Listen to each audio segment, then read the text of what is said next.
Hello, my friends, and welcome to another episode of Unlimited. Today, I am sharing a recorded coaching session with a single woman in her early 40s who loves to sing, dance, craft, and cook, and was contemplating starting a business in performance until the Coronapocolypse began. She is trying to use this time now for introspection and personal development while also balancing a fulfilling but low-paying day job with paying student loans and renovating a house. She signed up for this session because she has a history of people-pleasing and wanted support to learn how to identify her own wants and needs more quickly and develop new habits that allow self-love and success to thrive in her life.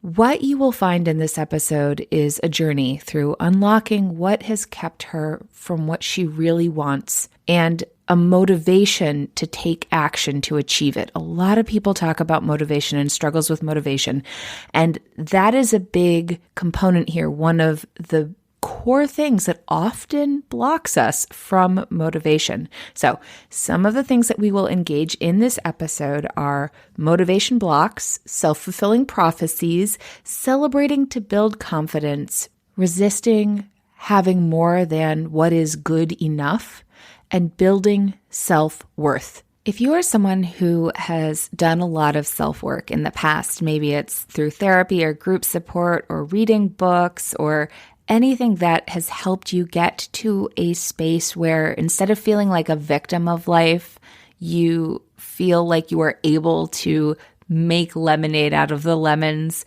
and tolerate the things that come your way, have gratitude that you have a life that you can be content in, you are going to appreciate this episode because you know how hard it is that even when you get to that space, there's a block to like the next layer. Sometimes we don't even realize there is another layer.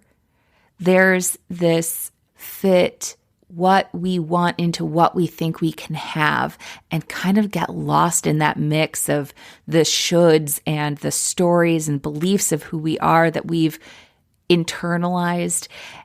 And this episode, this session that I'm sharing with you, we really get to dig into that, and it's amazing. So I'm really excited to share it with you. Before I do want to remind you that the Flow Mastery group is open for enrollment. It is an intimate group coaching space. And what I mean by that is only 6 people per coaching call. I don't let more than that because I want each person to have individualized time on the call. So you are getting one-to-one coaching like you hear in these coaching episodes, as well as hearing other people coached. In these groups, we help upgrade your inner GPS, which basically means tap you into the awareness inside of yourself, connecting those dots, just like you hear in these episodes, supporting you to take clear, focused action towards your goals, develop sustainable motivation and a resilient mindset as you do that action, as you gain that clarity, as you go through this process of visioning, strategizing, and then taking action and having the accountability and support to unlock what are internal blocks and what are external obstacles, and being able to navigate those external obstacles more smoothly because you're engaging the internal ones, and connect with other amazing women doing amazing work in the world. This space is for you. If any of that resonated, check out the link to look at what the group has to offer. It's in the show notes, and grab a spot on my calendar for a fitting call. In this call, we will talk and see if it's a good fit for you. If you're a good fit for the group, if the group's a good fit for you, for the support that you're looking for. If it's not, that's okay. We can figure out what would be a good support for you and what you're looking for. And if it is, awesome. I would love to have you join. But again, there are a limited number of spots. So grab a spot on my calendar as soon as possible so we can make sure that one of those spots is yours if this is the group for you. Sound good? All right. Now, without further ado, let's get started. Hey there, I'm Valerie Friedlander, certified life business alignment coach, and this is Unlimited. This podcast bridges the individual and the societal, scientific and spiritual, positive and negative, nerdy and no, there's just a lot of nerdy. Come on board and let's unlock a life that's as badass as you are.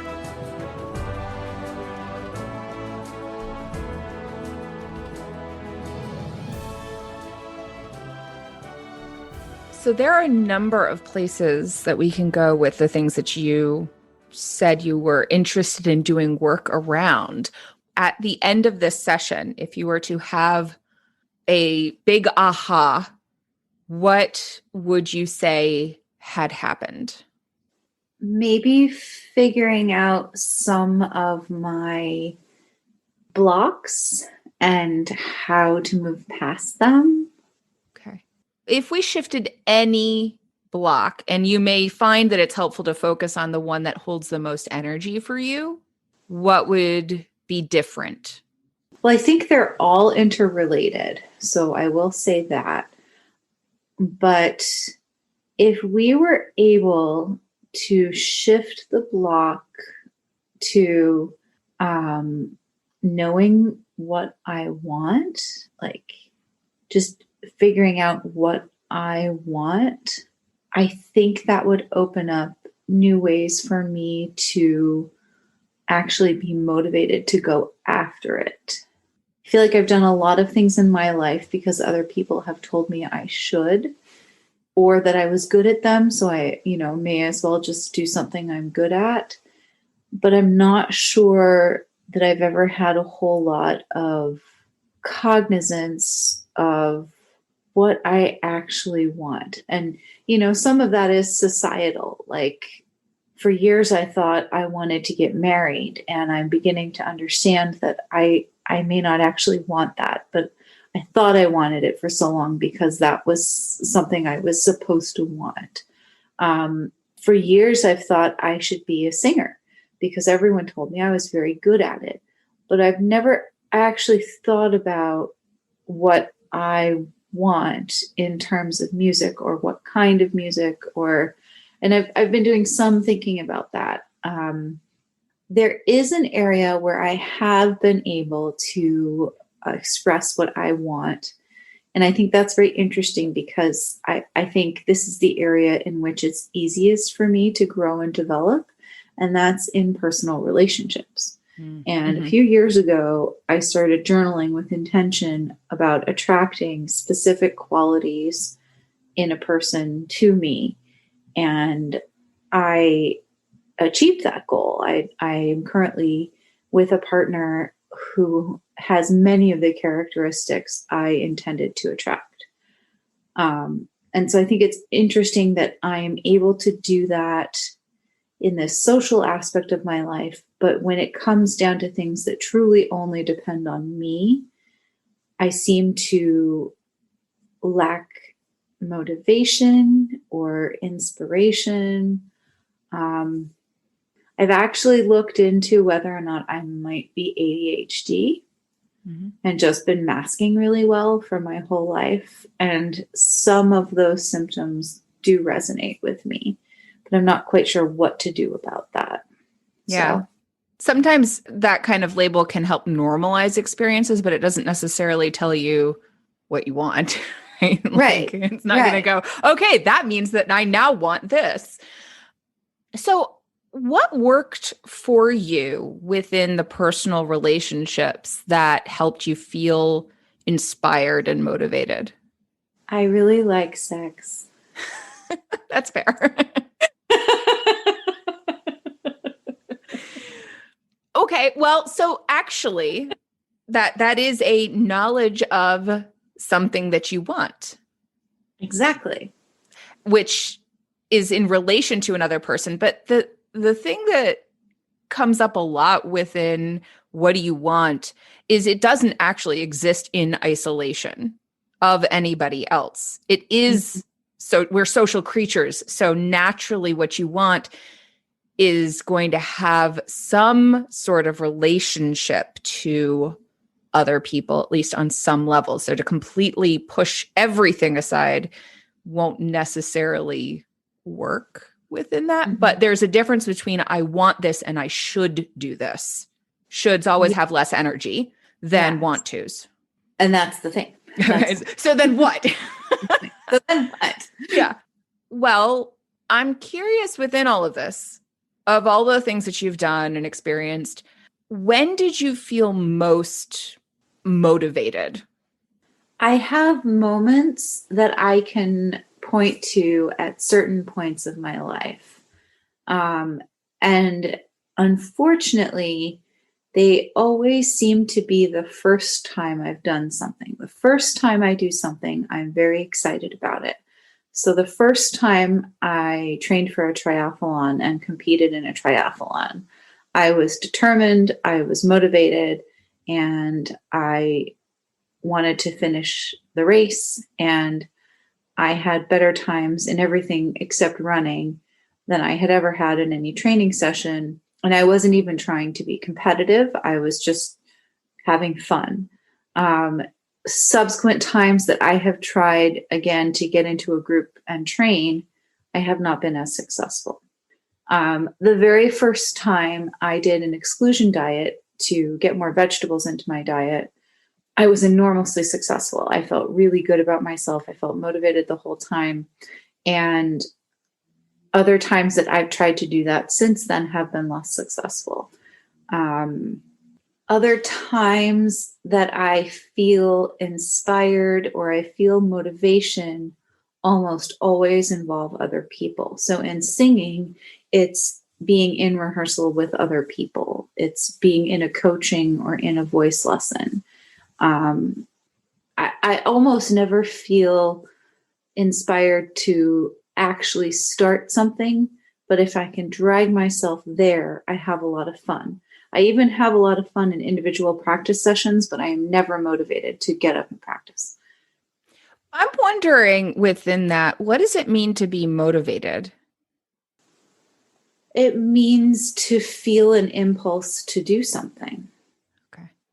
If you knew what you wanted, like you were crystal clear, you're like, this is what I want, how would you feel?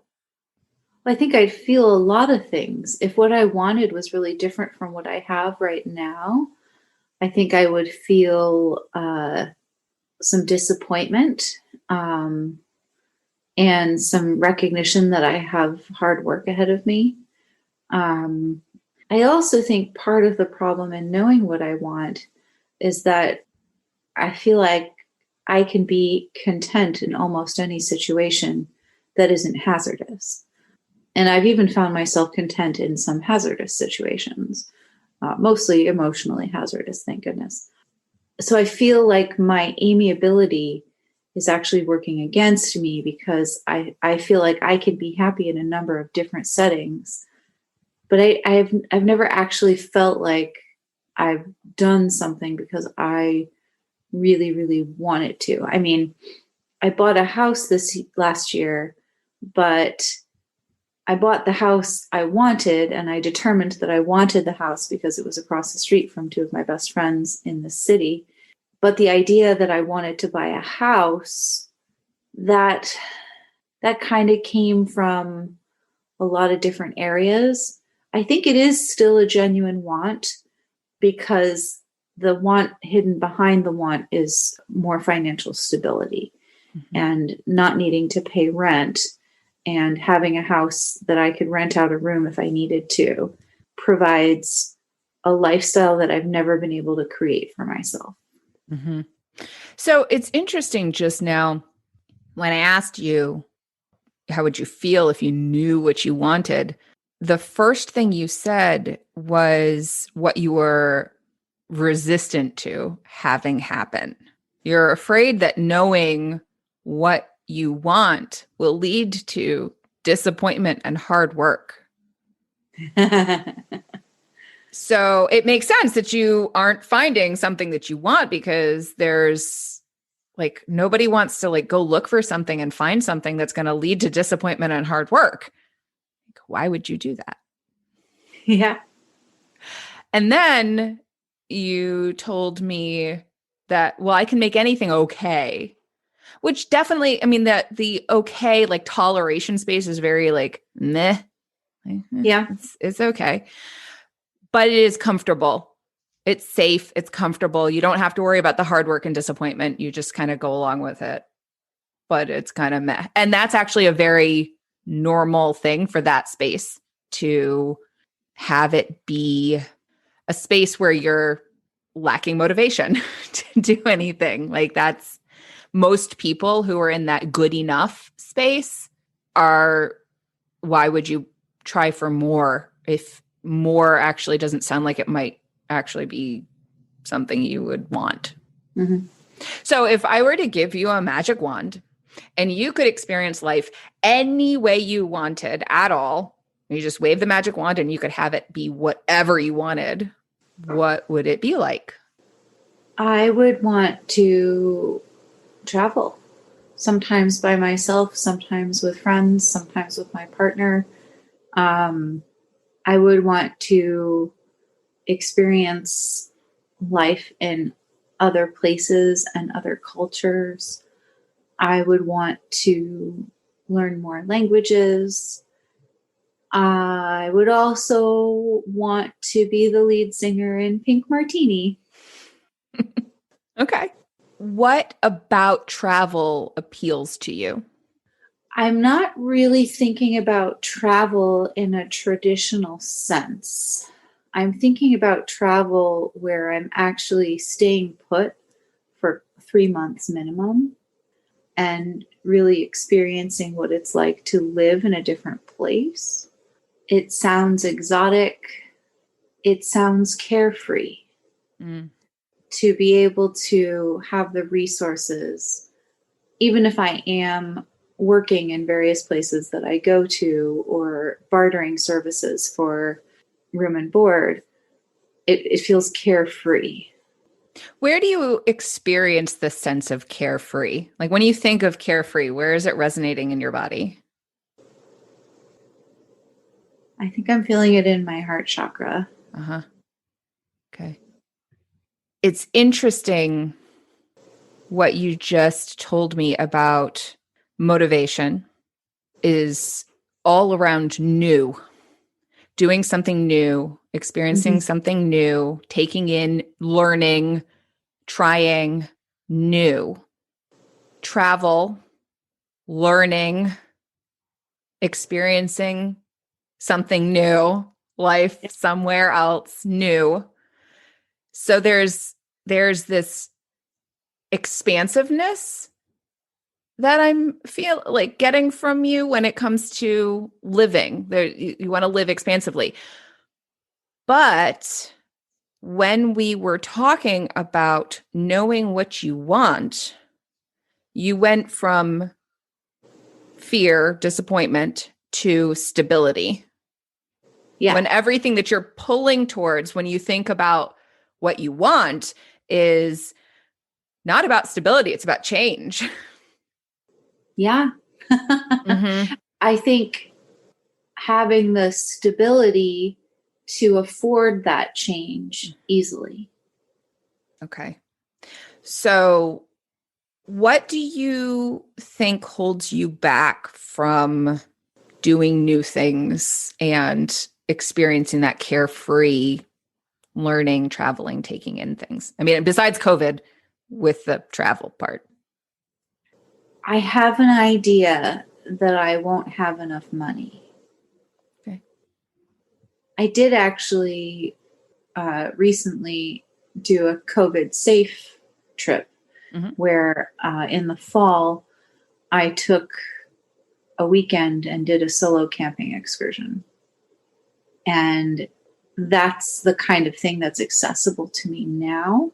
Mm-hmm. But it took a pretty strong catalyst of wanting to be away from everyone and everything for me to actually get out there and do it. And I'm not sure if I would do it again myself.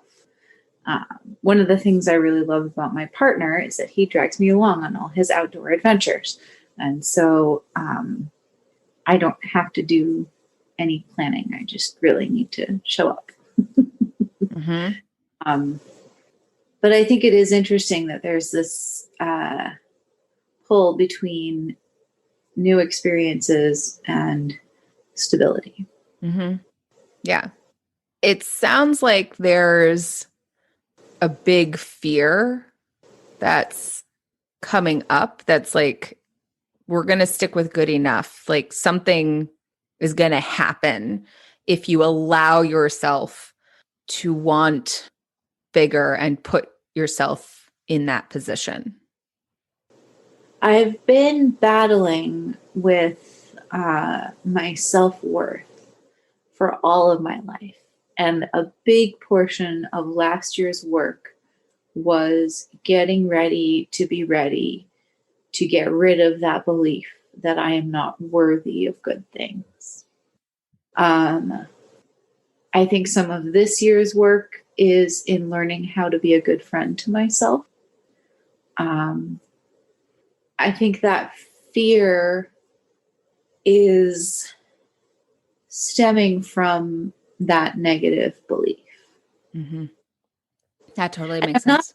I don't know what I'm afraid of happening. Like, I don't know what I'm afraid of happening. I know in music, I'm afraid of not being successful in a traditional sense of becoming a famous opera singer or becoming a famous rock star, or even like a little bit famous, like, so that's a little easier to say, okay, well, that's my fear, that I won't be good enough.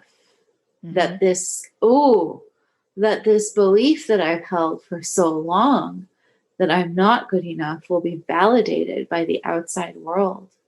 Whoa. Yep. Okay. Woo. Yeah.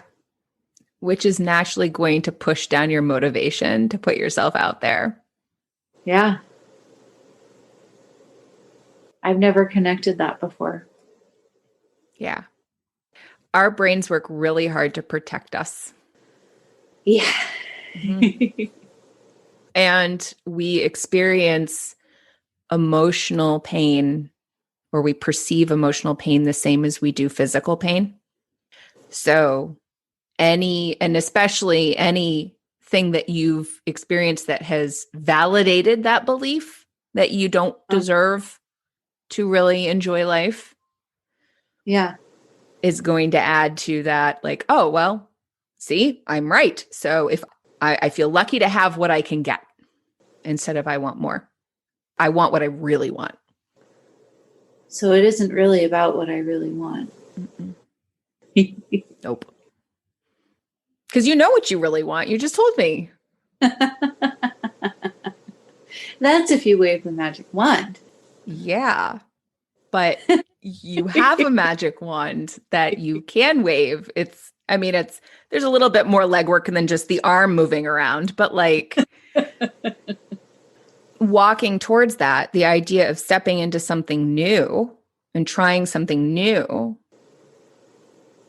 I'm wondering what comes to mind when you think of trying something new.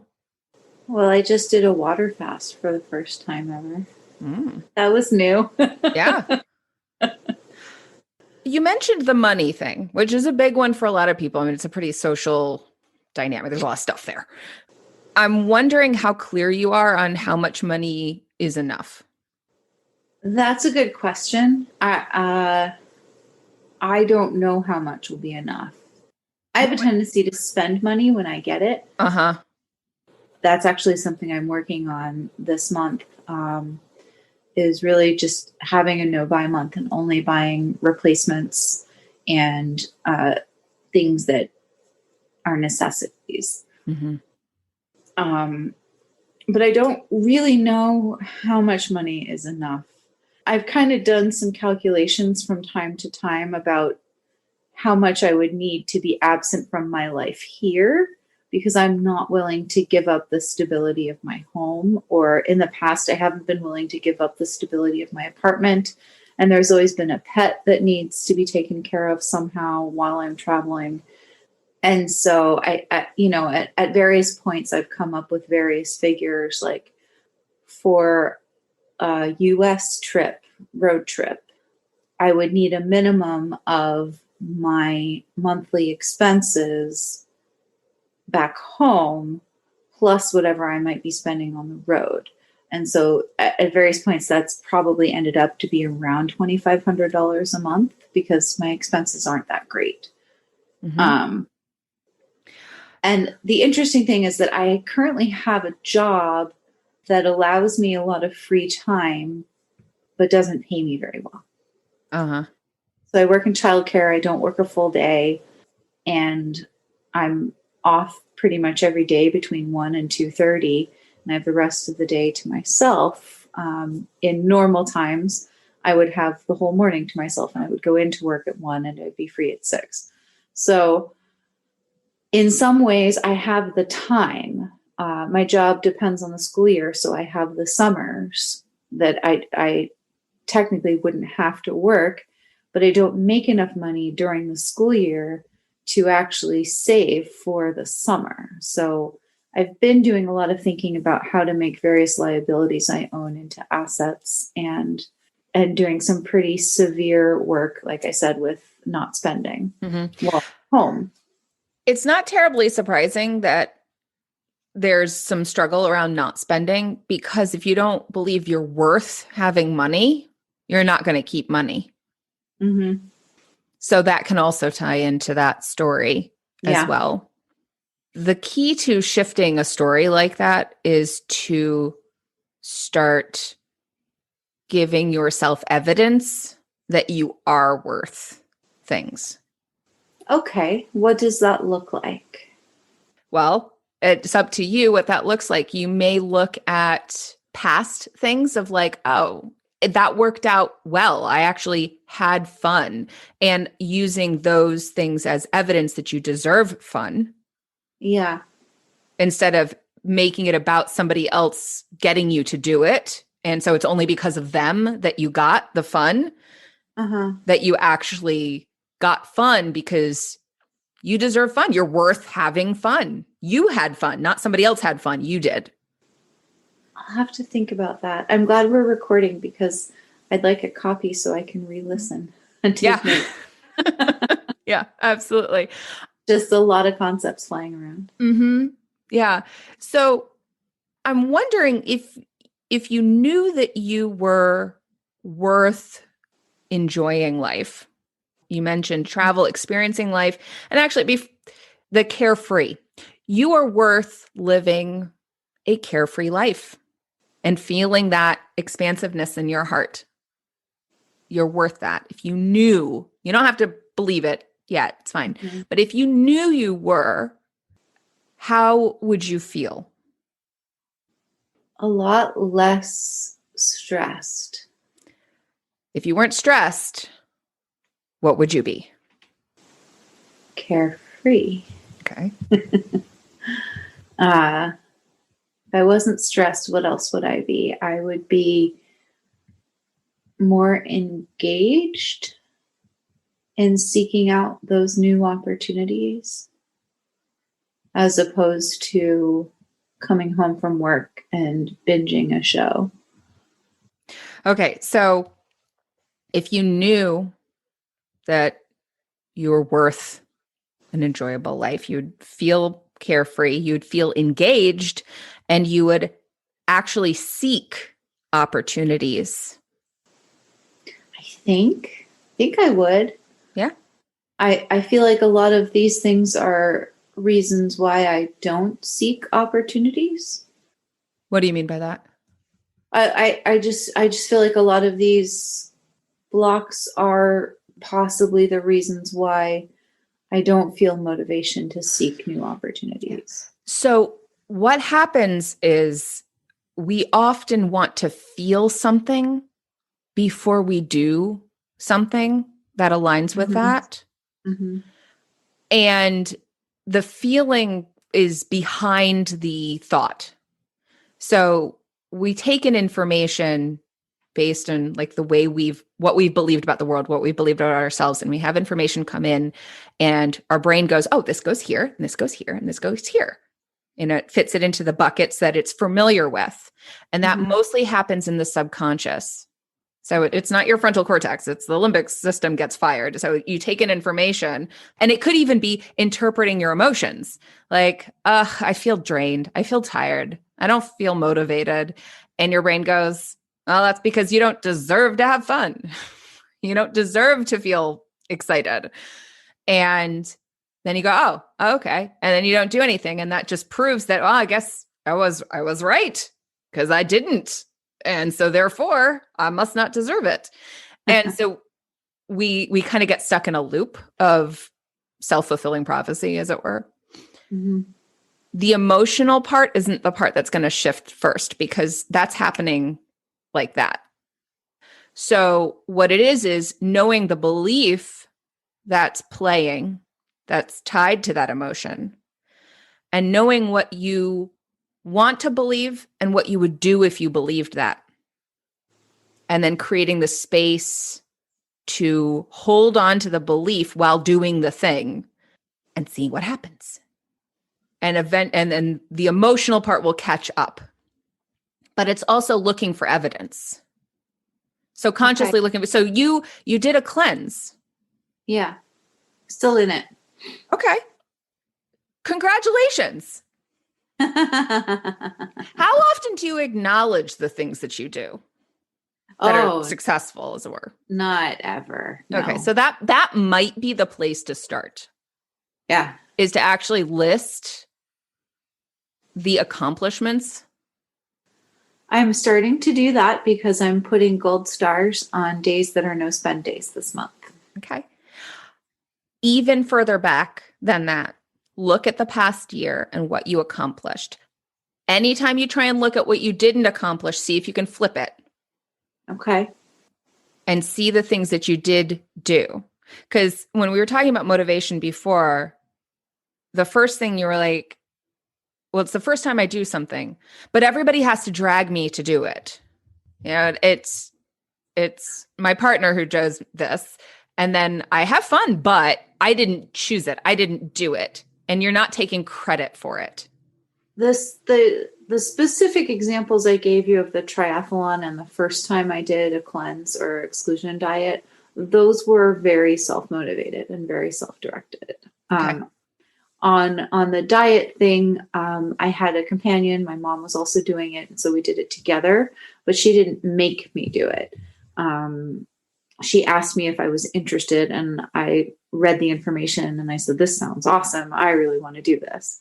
The triathlon, I was making a bucket list, and it was on my bucket list to compete in a triathlon before I turned 40, and I was 38. So I had a limited amount of time to complete that bucket list item. And so I did it. So what was true about those instances that led you to see them as opportunities? They were both kind of whims.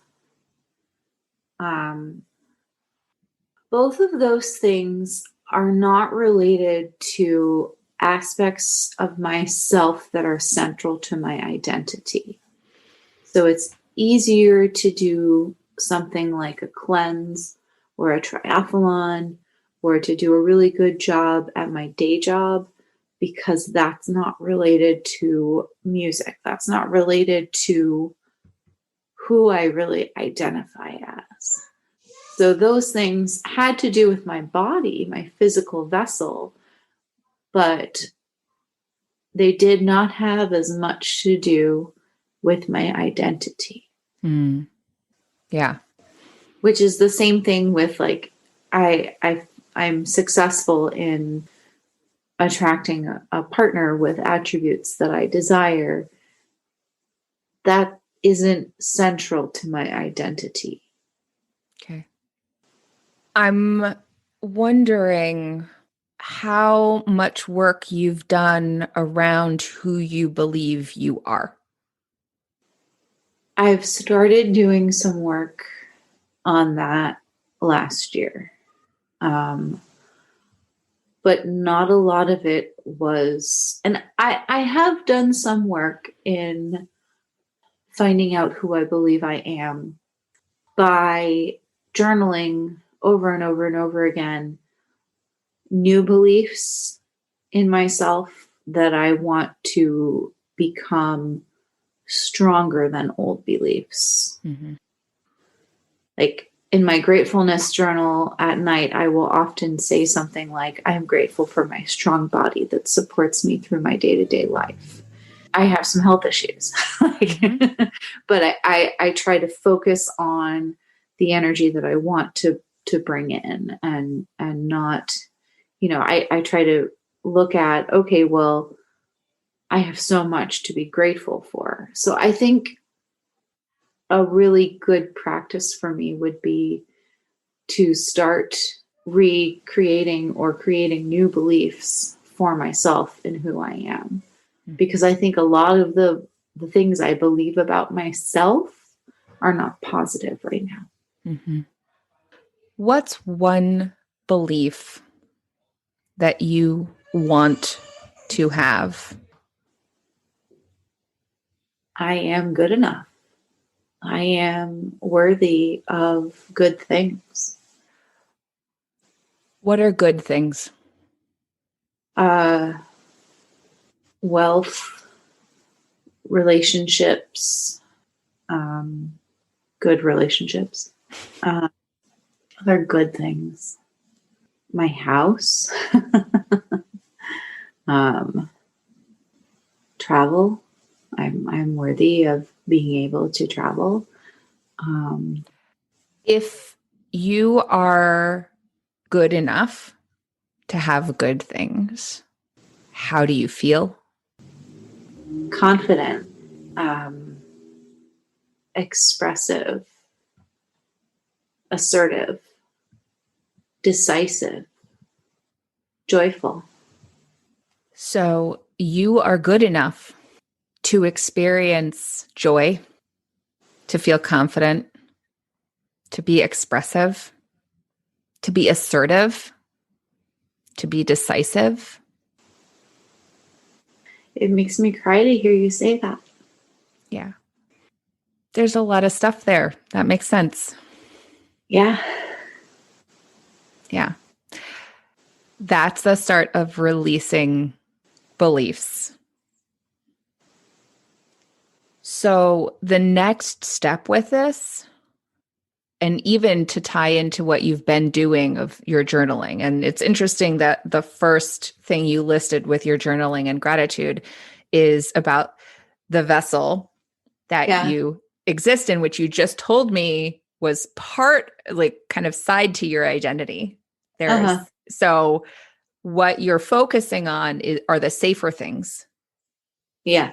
They're less painful, which totally makes sense. Again, self-protection is a big thing our brain likes to do for us. So yay. And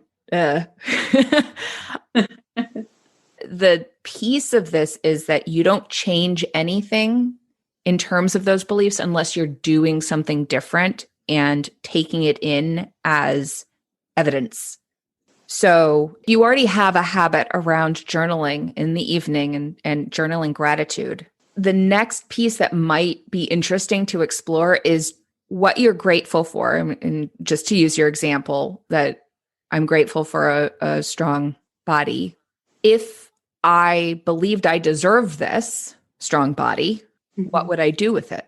And make it even smaller of what would I do with it tomorrow? So when I get up in the morning and I plan my day out, what would I do with this strong body that I totally deserve tomorrow? And create a plan of action to reaffirm that you do deserve that strong body. Okay. I could do that. My journaling habit comes and goes, but I can pick it up again. Mm-hmm. And then you can kind of start to expand from there. I generally don't recommend picking more than 3 things. So if you're going to make a plan, so you have like 3 things you're grateful for, And then 3 things that you're going to do tomorrow to emphasize that you deserve to be grateful to have those things. And this is the tricky thing with gratitude. Gratitude can be really helpful in reaffirming a more positive attitude, like focusing on the things you like. But it can also be a way of staying stuck. I'm grateful it's good enough. Wow, I'm lucky that I got this. Yeah. Instead of I deserve this, which is why I flipped that word around. I'm grateful and I deserve it. Right. What do you think? I think that feels really good. Cool. Yay. All right. So you're going to try that. And what do you think about doing the journal for the next week? The thing that you want to be grateful for, deserving of, and then the action that you're going to take. Yeah. At least 1, no more than 3. Right. And see what happens. I will do that. Cool. Yeah. That's exciting. Yeah. Done that before. I know. Yeah. And I bet you'll start to see more things that you want because you now believe that you deserve to want things and have them. Cool. Okay. Let me know how it goes. I will. I am excited to report that this episode was recorded about a month ago, and I followed up with this client and found out that she booked a solo trip for herself for spring break because she can afford it and because travel is a priority in her life. So exciting.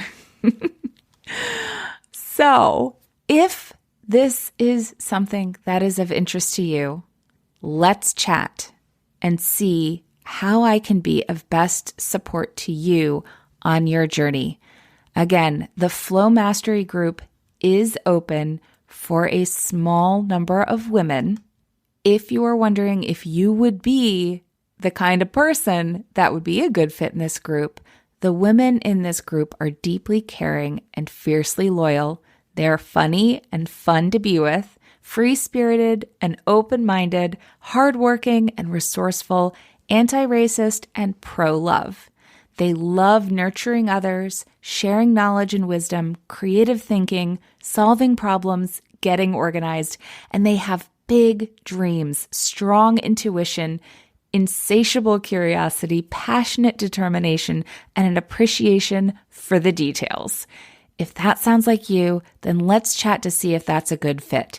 If not, and if you're like, I know I want support, but I'm not sure that a group is right for me, I do have some spots open for the podcast. If you wanted a session like this one and you were cool with it being recorded, apply for one of those spots.